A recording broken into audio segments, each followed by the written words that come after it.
تو تيسنا دوانو كبرغدن مرتين عشان بالله نشلامز ده جنگل aramadı teyarı hiç uğraşım yok cancanım yok ne talip var ne mücahit var ben bağlıgadır bir güzel andan 7 nefes şehit olup biricik baba kalmadı ayağın hamile kenetinde hamile türlü şehit olan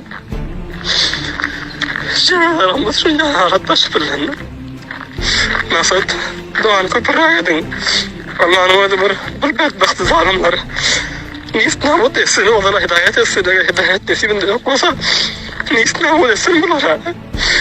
3 familya orada iyice gidip vuruptur 3 familya.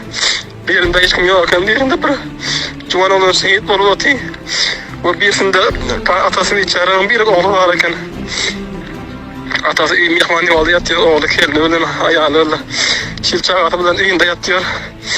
Ancak oğlunun yatan divana gelip değiyor. Neden içerilerin göğüsleri tapılan yok. Göğüsleri tapılan yok. Kalsa bu köpürlere doğan köpürlere kalsa kudavat bu zalimlere gümreyi hayadır. Bir bebecin ayağını tapılanlar. Bir bebecin kellesini tapılanlar. Bunun yerini zulmü kalsa doğanı itikap doyatıyor. Doğanı köpürlere kalsa